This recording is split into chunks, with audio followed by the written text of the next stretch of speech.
আকাশবাণী খবর পড়ছি চঞ্চল ভট্টাচার্য। প্রথমে বিশেষ খবর। লাগাতার বর্ষণের জেরে উত্তর পূর্বাঞ্চলের বিভিন্ন রাজ্যে বন্যা পরিস্থিতি ভয়াবহ। আসামে বন্যায় মৃত 12। প্রধানমন্ত্রী আসাম ও সিকিমের মুখ্যমন্ত্রী এবং মণিপুরের রাজ্যপালের সঙ্গে বন্যা পরিস্থিতি পর্যালোচনা করেছেন। সন্ত্রাসবাদের বিরুদ্ধে ভারতের আপসহীন নীতির বার্তা বহনকারী 3টি প্রতিনিধি দল দেশে ফিরে এসেছে। একটি দলের সদস্যরা বিদেশমন্ত্রীর সঙ্গে সফরের অভিজ্ঞতা ভাগ করে নিয়েছেন। লি জেমিয়ং দক্ষিণ কোরিয়ার পরবর্তী রাষ্ট্রপতি হতে চলেছেন। 5 দিনের বার্ষিক হজ যাত্রা আজ থেকে শুরু হচ্ছে। রয়্যাল চ্যালেঞ্জার্স বেঙ্গালুরু অষ্টাদশ আইপিএল ক্রিকেটে চ্যাম্পিয়ন হয়েছে। আসি বিস্তারিত খবরে। লাগাতার বর্ষণের জেরে উত্তর পূর্বাঞ্চলের বিভিন্ন রাজ্যে বন্যা পরিস্থিতি ভয়াবহ আকার ধারণ করেছে। আসামের সামগ্রিক বন্যা পরিস্থিতি এখনও অপরিবর্তিত। বছরের প্রথম বন্যায় রাজ্যের 19টি জেলার 3,64,000-এর বেশি মানুষ ক্ষতিগ্রস্ত। বিভিন্ন জেলায় প্রশাসনের 52টি আশ্রয় শিবিরে 10,000-এরও বেশি মানুষ রয়েছেন। বন্যায় আসামে 12 জনের মৃত্যু হয়েছে। এসডিআরএফ হাইলাকান্দি ও ধেমাজি জেলা সহ বেশ কয়েকটি জেলায় জলে আটকে থাকা দুর্গতদের উদ্ধার অভিযান অব্যাহত রেখেছে। শ্রীভূমি ও ডিমা হাসাও জেলায় ভূমিধসের প্রচুর খবর পাওয়া যাচ্ছে।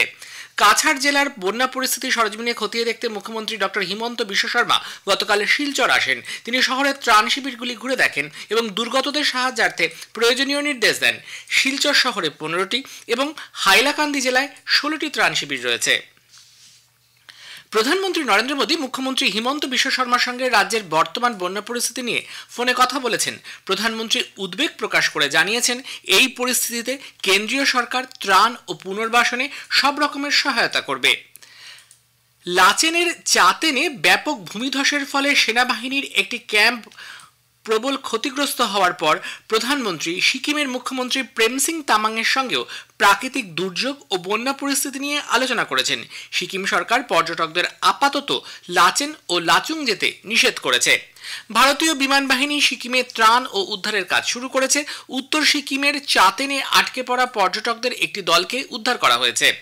মণিপুরের আবহাওয়ার উন্নতি হয়েছে এবং জাতীয় আবহাওয়া দপ্তর রাজ্যের বেশিরভাগ জেলায় বৃষ্টিপাতের পরিমাণ কমছে বলে জানিয়েছে।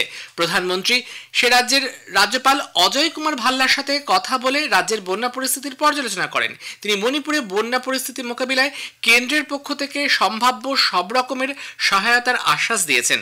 ইম্ফল পূর্ব জেলায় 643টি গ্রাম বন্যায় ক্ষতিগ্রস্ত। 1,64,800 জনের বেশি মানুষ বাস্তুচ্যুত। প্রাকৃতিক দুর্যোগে এখনো পর্যন্ত 1 জনের মৃত্যু হয়েছে, 4 জন আহত। বন্যায় মোট 35,193টি বাড়ি ক্ষতিগ্রস্ত। ভারতীয় আবহাওয়া দপ্তর উত্তর পূর্ব ভারতে কমলা সতর্কতা জারি করেছে। আবহাওয়া বিজ্ঞানী ডক্টর আর কে জেনামণি আকাশবাণী সংবাদকে জানিয়েছেন, আগামীকাল পর্যন্ত ওই অঞ্চলে ভারী থেকে অতি ভারী বৃষ্টি হবে। The current heavy rainfall spell over mainly northeastern state is still continuing, but the intensity has been reduced substantially. The heavy rainfall mainly confined to the area of Meghalaya. সন্ত্রাসবাদের বিরুদ্ধে ভারতের আপসহীন অবস্থানের বার্তা বহনকারী 7টি বহুদলীয় প্রতিনিধি দলের মধ্যে 3টি প্রতিনিধি দল সফর শেষ করে দেশে ফিরে এসেছে। এই সফরের সময় প্রতিনিধি দলগুলি আন্তর্জাতিক যোগাযোগের অংশ হিসেবে সংশ্লিষ্ট দেশের নেতৃবৃন্দ, ঊর্ধ্বতন কর্মকর্তা, বুদ্ধিজীবী, সংবাদ মাধ্যম এবং প্রবাসী ভারতীয়দের সঙ্গে আলোচনা করেছে। ডিএমকে সাংসদ কানিমোরির নেতৃত্বে প্রতিনিধি দলটি স্পেন, গ্রিস, স্লোভেনিয়া, লাটভিয়া এবং রাশিয়া এই 5টি দেশ সফর শেষ করে ভারতে ফিরে এসেছে। প্রতিনিধি দলের সদস্য সমাজবাদী পার্টির সাংসদ রাজীব রাই আকাশবাণী সংবাদকে জানিয়েছেন, সফরের সময় বিভিন্ন দেশের কাছে ভারতের সন্ত্রাসবাদের বিরুদ্ধে অবস্থান এবং তথ্য সম্পর্কে অবহিত করা হয়েছে। শ্রী রাই বলেন, সন্ত্রাসবাদের বিরুদ্ধে ভারতের অবস্থানের বিষয়ে তারা ইতিবাচক সমর্থন পেয়েছেন। বিজেপি সাংসদ বৈজয়ন্ত পান্ডার নেতৃত্বে সর্বদলীয় প্রতিনিধি দল নতুন দিল্লিতে ফিরে বিদেশমন্ত্রী ডক্টর এস জয়শঙ্করের সঙ্গে দেখা করেন। অপারেশন সিঁদুরের মাধ্যমে সন্ত্রাসবাদের বিরুদ্ধে ভারতের অব্যাহত প্রচেষ্টার কথা জানাতে প্রতিনিধি দলটি আলজেরিয়া, সৌদি আরব, কুয়েত, বাহরাইন সফর সফলভাবে শেষ করেছে। ডক্টর জয়শঙ্করের সঙ্গে সাক্ষাতের পর সংবাদ মাধ্যমের কাছে প্রতিনিধি দলের সদস্য কূটনীতিক হর্ষবর্ধন শ্রিংলা বলেন, প্রতিনিধি দল তাদের অভিজ্ঞতার কথা মন্ত্রীকে জানিয়েছেন। ডক্টর জয়শঙ্কর প্রতিনিধি দলকে অভিনন্দন জানিয়ে বলেছেন, এই দলের সমস্ত উদ্দেশ্য পূরণ হয়েছে। बहुत अच्छी मीटिंग रही। फीडबैक एक्सटर्नल अफेयर्स मिनिस्टर को देना था, वो हो गया है। सभी डेलीगेशन मेंबर्स ने अपने व्यूज शेयर किए हैं और मिशन से भी फीडबैक आया होगा इनके पास, पर डायरेक्टली फर्स्ट टाइम डेलीगेट्स ने भी शेयर किया। उन्होंने कहा कि बहुत सफल रहा आपका यात्रा, मतलब जो ऑब्जेक्टिव्स थे हमारे वो पूरे हो गए, और उन्होंने डेलीगेशन मेंबर्स खासतौर से लीडर को भी बधाई दी।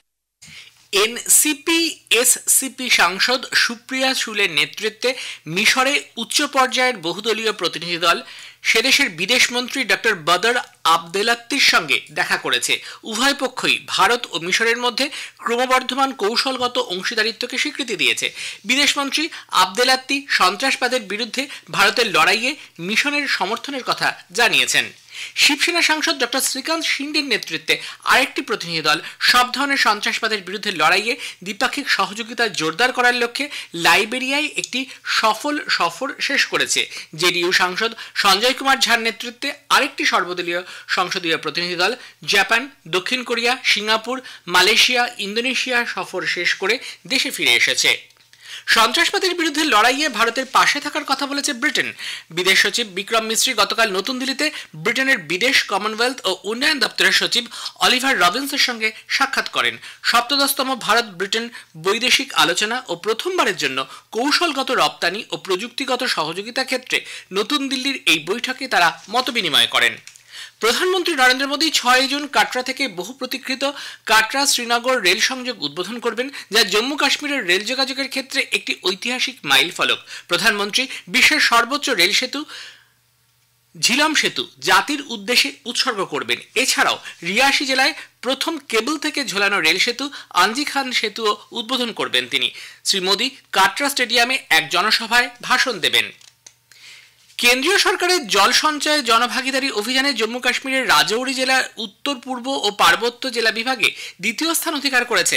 ভারতের ক্যাচ দ্য রেইন প্রচার অভিযানের প্রধান লক্ষ্য হিসেবে সামাজিক স্তরে জল সংরক্ষণে বিশেষ ভূমিকা পালন করেছে এই জেলা। কেন্দ্রীয় জলশক্তি মন্ত্রী সি.আর. পাটিল গতকাল একটি আলোচনায় রাজৌরি জেলার প্রশংসা করেন। এ খবর প্রচারিত হচ্ছে আকাশবাণী থেকে। আমাদের সংবাদ শোনা যাচ্ছে ইউটিউব চ্যানেল আকাশবাণী সংবাদ বাংলা, ফেসবুক ও ইনস্টাগ্রাম আকাশবাণী সংবাদ কলকাতা এবং এক্স হ্যান্ডেল এআইআর নিউজ কলকাতাতে।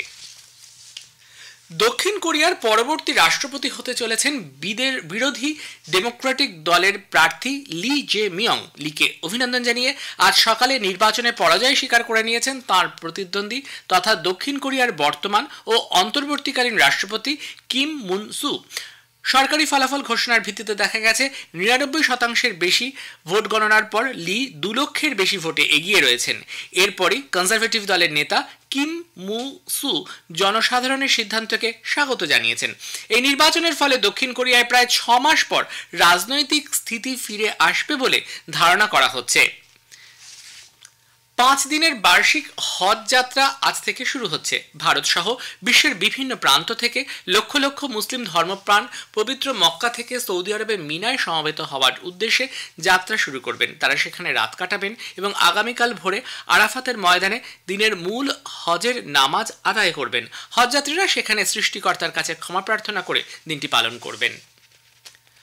নরওয়ের দাবা প্রতিযোগিতার 8ম রাউন্ডে ভারতের Arjun Erigaisi table topper Fabiano কারুয়ানাকে হারিয়ে দিয়েছে। অন্যদিকে ওয়ার্ল্ড চ্যাম্পিয়ন ভারতের ডি গুকেশ মার্কিন যুক্তরাষ্ট্রের হিকারু নাকামুরার কাছে পরাজিত হয়েছে। এছাড়াও নরওয়ের ম্যাগনাস কার্লসেন চীনের ওয়েই ইয়ের কাছে পরাজিত হয়েছেন। প্রতিযোগিতার 8ম রাউন্ডের পর মার্কিন যুক্তরাষ্ট্রের ফ্যাবিয়ানো কারুয়ানা শীর্ষস্থানে রয়েছেন। মহিলাদের ম্যাচে ভারতের গ্র্যান্ডমাস্টার আর বৈশালী ওয়ার্ল্ড চ্যাম্পিয়ন চীনের জু ওয়েনজুনকে 1.5 স্কোরে পরাজিত করেছে। রয়্যাল চ্যালেঞ্জার্স বেঙ্গালুরু অষ্টাদশ আইপিএল ক্রিকেটের চ্যাম্পিয়ন হয়েছে। আহমেদাবাদের নরেন্দ্র মোদী স্টেডিয়ামে গতকাল ফাইনালে তারা 6 রানে পাঞ্জাব কিংসকে হারিয়ে প্রথমবার আইপিএল এর খেতাব জয় করেছে। জয়ের জন্য 191 রানের লক্ষ্য নিয়ে ব্যাট করতে নেমে পাঞ্জাবের ইনিংস 7 উইকেটে 184 রানে থেমে যায়। চ্যাম্পিয়ন রয়্যাল চ্যালেঞ্জার্স বেঙ্গালুরু 20 কোটি এবং পাঞ্জাব কিংস 12.5 কোটি টাকা পুরস্কার পেয়েছে। শেষে বিশেষ খবর আরও একবার। লাগাতার বর্ষণের জেরে উত্তর পূর্বাঞ্চলের বিভিন্ন রাজ্যে বন্যা পরিস্থিতি ভয়াবহ। আসামে বন্যায় মৃত 12। সন্ত্রাসবাদের বিরুদ্ধে ভারতের আপোষহীন নীতি বার্তা বহনকারী 3টি প্রতিনিধি দল দেশে ফিরে এসেছে। একটি দলের সদস্যরা বিদেশমন্ত্রীর সঙ্গে সফরের অভিজ্ঞতা ভাগ করে নিয়েছেন। খবর শেষ হলো, এরপর শুনবেন স্থানীয় সংবাদ।